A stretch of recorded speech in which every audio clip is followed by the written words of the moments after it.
இந்த வீடியோவை நான் பேசும்போது சரியாக மணி 9:40. இந்த வீடியோ எத்தனை மணிக்கு பப்ளிஷ் ஆகுதுன்றதை நீங்கள் கீழே கமெண்ட் பண்ணுங்கள். ஏன்னா எதுக்காக இந்த இரவோடு இரவாக இந்த வீடியோ நான் பேசுகிறேன்னா, அந்தளவுக்கு ஒரு முக்கியத்துவம் வாய்ந்த ஒரு அரசியல் இன்றைக்கு நடந்திருக்கின்றது. இன்றைக்கு அறிவுலக ஆசான், ஆசியாவின் ஜோதி, இந்தியா விடுவெள்ளி, சட்ட மாமேதை டாக்டர் அம்பேத்கர் அவர்களுடைய நினைவு தினம். அவருடைய நினைவு தினமான இன்று தமிழ்நாட்டில் மிகப்பெரிய ஒரு அரசியல் நிகழ்வு ஒன்று நடந்திருக்கு. என்ன ஒரு சாதாரண ஒரு புத்தக வெளியீடு நடந்திருக்கு, இது என்ன மிகப்பெரிய அரசியல் நிகழ்வான்னு நீங்கள் சொல்லிட்டு கேட்கலாம். நிச்சயமாக டாக்டர் அம்பேத்கர் குறித்த இந்த புத்தகத்தின் தலைப்பே பல பேருக்கு அதிர்ச்சியை கொடுத்திருக்கும். எல்லோருக்குமான தலைவர் டாக்டர் அம்பேத்கர்.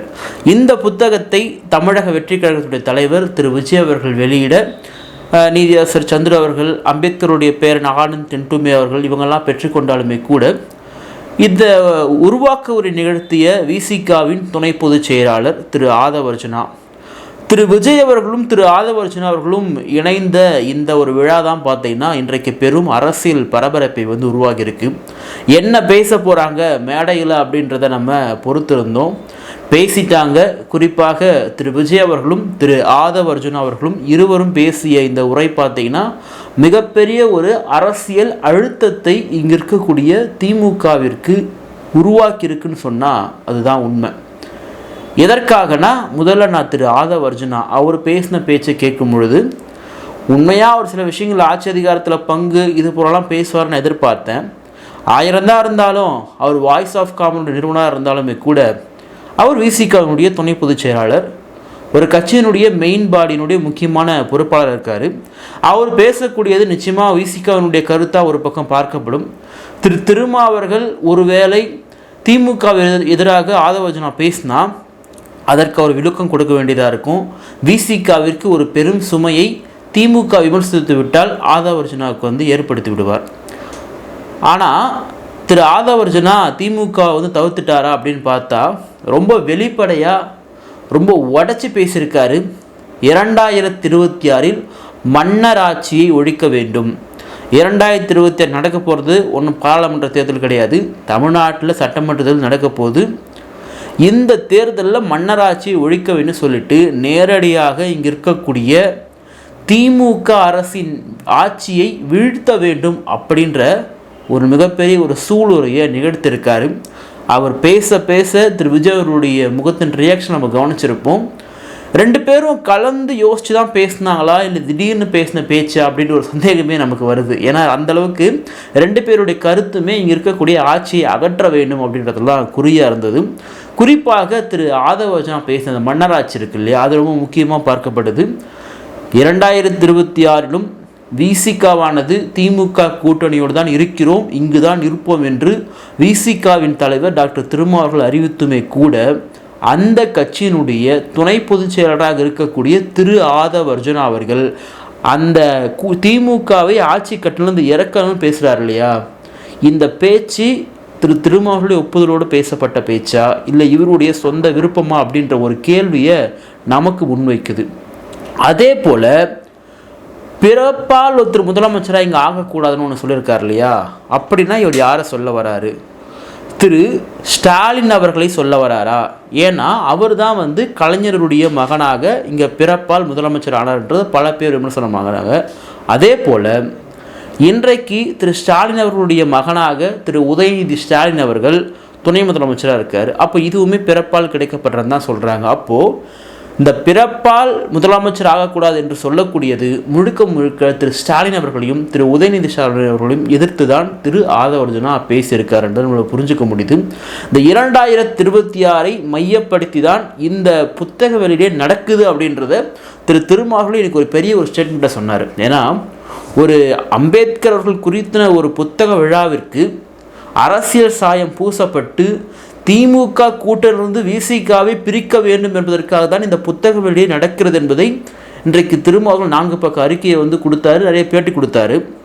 திரு ஆதவர்ஜுனா அதை ஊர்ஜிதப்படுத்தி விட்டார். ஏன்னா 26 திமுக ஆட்சி கட்டிலிருந்து இறக்கணும், ஆனால் நான் விசிகாவோட துணை பொதுச் செயலாளர், நானே இதை சொல்கிறேன் அப்படின்னா நாங்கள் விஜயோடு இணைவோம் அப்படின்றது தான் திரு ஆதவர்ஜுனாவுடைய ஒரு கருத்தாக நம்மளால் புரிஞ்சிக்க முடியுது. ஏன்னா அந்தளவுக்கு மிக முக்கியமான ஒரு உரையை வந்து திரு ஆதவ அர்ஜுனா நிகழ்த்தியிருக்காரு. இந்த பக்கம் திரு விஜய் அவர்கள் தொடங்கும் பொழுதே புரட்சியாளர் அம்பேத்கர் குறித்த பல விஷயங்களை சொல்லிவிட்டு அவரும் நேரடியாக அரசியலுக்கே வந்துட்டார். நீங்கள் மணிப்பூர்லாம் எடுத்து பேசுகிறீங்க பாஜகவை வச்சு, ஆனால் நீங்கள் யோக்கியமா அப்படின்னு ஒரு கேள்வி கேட்குறாரு. வேங்க வயலில் இன்றைக்கி இருக்கக்கூடிய சம்பவத்தை பற்றி திரு விஜய் அவர்கள் வந்து பேசுகிறாரு. அம்பேத்கர் கண்ட கனவே சமத்துவம் தான், ஆனால் இன்றைக்கி அந்த சமத்துவம் இங்கே இருக்கா அப்படின்ற ஒரு கேள்வி முன்வைக்கிறாரு. இதுக்கெல்லாம் ஒரே தீர்வு என்னென்னா அதிகாரம்தான். அந்த அதிகாரத்தை மக்கள் ஒரு நல்ல அரசிடம் கொடுத்து விட்டால் இவையெல்லாம் மாறும் அப்படின்றது தான் திரு விஜய் அவர்களுடைய ஸ்டேட்மெண்ட்டாக இருக்குது. ஏன்னா இன்றைக்கு திமுகவினுடைய ஊழல் குறித்தும் அதிகமாக ஏற்கனவே பேசியவர் விஜய் அவர்கள் இன்றைக்கும் அதை பற்றி அவர் பேசியிருக்காரு. அப்போது திரு விஜய் அவர்களும் திரு ஆதவ அர்ஜுனா அவர்களும் இந்த மேடையை முழுக்க ஒரு அரசியல் மேடையாக தான் பயன்படுத்தினாங்க. நமக்கு அதில் மாற்று கருத்துலாம் கிடையாது. ஏன்னா அம்பேத்கர் என்பவரே அனைவருக்கும் அதிகாரம் கிடைக்க வேண்டும், உங்கள் துன்பத்திற்கெல்லாம் ஒரே சாவி என்னன்னா அதிகாரம்தான், அந்த அதிகாரத்தை நீங்கள் அடைந்து விட்டால் இந்த துன்பத்தை நீங்கள் போக்கிவிடலாம் என்று சொன்னவர் புரட்சியாளர் அம்பேத்கர். அப்போது அதை தான் வந்து அதிகாரத்திற்கான நுழைவாயிலாக தான் இந்த ஒரு புத்தக வெளியீட்டு மேடையை இவங்க 2 பேருமே பயன்படுத்தியிருக்காங்க. திரு ஆதவ அர்ஜுனா திரு விஜய் அவர்கள் இன்றைக்கு திரைத்துறையில் இருக்கக்கூடிய முக்கியமான நட்சத்திரம். அவர் முன்னாடியே சொல்கிறாரு 4000 கோடியை வந்து சினிமா துறைக்கு வரக்கூடியதை ஒரு குடும்பம் கண்ட்ரோல் பண்ணுது, ஒரு நிறுவனம் கண்ட்ரோல் பண்ணுது என்று நேரடியாக ரெட் ஜெயிண்ட்டை தான் குறிப்பிட்டு பேசுகிறார். நம்மளால் புரிஞ்சுக்க முடியுது. இன்றைக்கு ரெட் ஜெயிண்ட்டில் வந்து ஓனர் வந்து திரு உதயநிதி ஸ்டாலின் கிடையாதுன்றது அவங்க மறுக்கலாம். ஆனால் இன்றைக்கும் மக்களால் அப்படி தான் வந்து பார்க்கப்படுது. இந்த ஒரு சூழலில் சினிமா துறையை திமுக குடும்பம் திரு ஸ்டாலினுடைய குடும்பம் தான் வந்து கட்டுப்படுத்துது அப்படின்றத திரு ஆதவ அர்ஜுனா மேடையில் வெளிப்படையாக வந்து பேசுகிறாரு. ஏன்னா இவனுமே சினிமா துறையை சார்ந்தவர் என்பதால் இங்கே சாதி மதம் மதத்தை வைத்து நீங்கள் அரசியல் செய்கிறீங்கன்னு சொல்லிட்டு நீங்கள் இந்தியாவை ஆளுகின்ற ஒன்றிய பாஜக சொல்கிறீங்க. நீங்கள் சாதி பார்த்து தாங்க சீட்டு தரீங்க. உங்களால் ஒரு பட்டியல் சமூகத்தை சார்ந்தவரை ஒரு பொது தொகுதியில் நிற்க வைக்க முடியுமா அப்படின்ற ஒரு நெத்தியடி கேள்வியை திரு ஆதவ அர்ஜுனா முன்வைச்சிருக்காரு. வேங்க வயலில் தீர்வு காணாமல் இருக்கிறதுக்கு காரணமே நமக்கு இந்த சாதியை சொன்னால் அந்த சாதி ஓட்டு போயிடுமா, இல்லை இந்த சாதியை குற்றவாளி சொன்னால் அந்த சாதியோட ஓட்டு போடுமா சொல்லிட்டு இன்னமும் நீங்கள் தேர்தல் கணக்கோட அணுகுறீங்க. அதனால தான் உங்களால் குற்றவாளியை வந்து கண்டுபிடிக்க முடியவில்லை அப்படின்ற ஒரு ஓப்பன் ஸ்டேட்மெண்ட்டை வந்து திரு ஆதவ அர்ஜுனா முன்வைக்கிறாரு. திரு விஜய் அவர்களும் சரி திரு ஆதவ அர்ஜுனா அவர்களும் சரி 2 பேருமே இந்த திமுக அரசை 2026 ஆட்சி கட்டலிலிருந்து எடுக்க வேண்டும் அப்படின்றதான் உறுதியாக இருக்கார். சரி, இப்படியெல்லாம் போயிட்டே இருக்கும் பொழுது திரு விஜய் அவர்கள் நன்றி சொல்லிட்டு இறுதியாக ஒன்று சொன்னார் இல்லையா, இது மிகப்பெரிய ஒரு பூகம்பம். ஏன் பூகம்பம் அப்படின்னா நேரடியாக பெயரை சொல்லி விடுதலை சிறுத்தைகள் கட்சியினுடைய தலைவர் அண்ணன் திருமா அவர்கள் இந்த நிகழ்ச்சிக்கு வரதான் இருந்தது.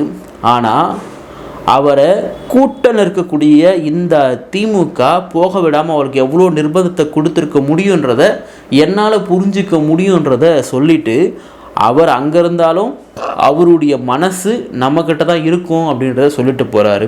அப்போது இந்த கூட்டணியில் திரு விஜய் அவர்களோட வந்து திரு திருமாவர்கள் இணைய வேண்டும் அப்படின்றத திரு திருமாவர்களும் விரும்புகிறாரு, திரு ஆதவ அர்ஜுனா அவர்களும் விரும்புகிறாரு. மேடையில் நம்ம பேசும்போது கவனிச்சா நமக்கு தெரியும், திரு ஆதவ அர்ஜுனா திரு திருமாவர்களுடைய பெயரை பயன்படுத்துகிறாரு, தான் விசிகான்றதை பயன்படுத்துகிறாரு. அதே போல் திரு விஜய் அவர்களும் அண்ணன் திருமாவர்களுடைய மனசு இங்கே தான் இருக்கும் அப்படின்றத வந்து என்னவா சொல்ல வராருன்னா அவர் எங்கே கூட தான் வருவார் அப்படின்றத திரு விஜய் அவர்கள் சொல்ல வராரு. ஏன்னா திரு திருமாவர்களுடைய இருப்பு இங்கே இருக்க வேணும்னு எதிர்பார்க்குறாங்க.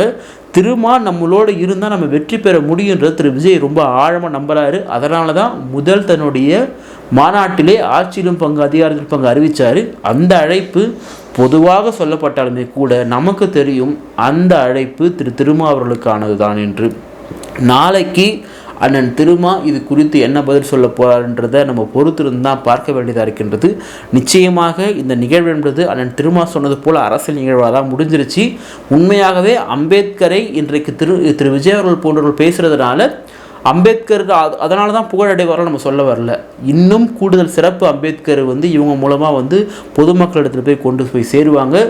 வெறும் தலித் மக்களுக்கான தலைவராக மட்டுமே அறியப்பட்டு வந்த அம்பேத்கர் இன்றைக்கு பல கட்சிகளாலும் பல இயக்கங்களாலும் பல தலைவர்களாலும் பொதுமயமாக்கப்பட்டு வருகின்றார். இன்றைக்கு அதனுடைய கூடுதல் ஒரு சிறப்பான ஒரு பணியை திரு விஜய் அவர்களும் செய்திருக்கின்றார். அதனால் எல்லோருக்கும் மாணவர் அம்பேத்கர் என்பது மட்டும் நிகழ்வு முடியாமல் ஆட்சியிலும் அதிகாரத்திலும் பங்கு எல்லோருக்கும் கிடைக்க வேண்டும். குறிப்பாக நீங்கள் ஓட்டுக்காக மட்டுமே பயன்படுத்தக்கூடிய தலித் மக்களை ஆட்சி அதிகாரத்திற்கு கொண்டு வர வேண்டும் என்பதையும் இந்த நிகழ்ச்சி உறுதிப்படுத்தியிருக்கு. இந்த எல்லோருக்கும் மாணவர் அம்பேத்கர் அப்படின்ற புத்தக வெளியீட்டு விழாவில் எல்லோருக்கும் அரசியல் அதிகாரம் கிடைக்க வேண்டும். குறிப்பாக இந்த தமிழ்நாட்டிலே ஆதி தமிழர்கள் இன்னும் இந்த நாட்டை ஆளவில்லை என்ற அறைக்கூவலையும் இந்த நிகழ்ச்சியில் திரு ஆதவ அர்ஜுனா முன்வைத்துள்ளார். அதுவும் நடக்க வேண்டும் என்பதுதான் நம்முடைய விருப்பம். பொறுத்திருந்து பார்ப்போம் நாளைக்கு அண்ணன் திருமாவர்களுடைய பதில் என்னவாக இருக்கின்ற போகிறது என்று. ஏன்னா இந்த இதுக்கு நடக்கும்போது சேகர் பாபு அவர்கள் என்ன சொல்லியிருக்காருன்னா, ஆதவ அர்ஜுனா எனக்கு யாருன்னு தெரியாதுங்கன்னு சொல்லியிருக்காரு. ஆதவ அர்ஜுனா அவர்கள் திரு ஸ்டாலின் அவர்களுக்கு எந்த அளவுக்கு நண்பராக இருந்தவர், திரு உதயநிதி அவர்களுக்கு எந்த அளவுக்கு நண்பராக இருந்தவர் என்பது நமக்கு தெரியும். பொறுத்திருந்து பார்ப்போம். நன்றி, வணக்கம்.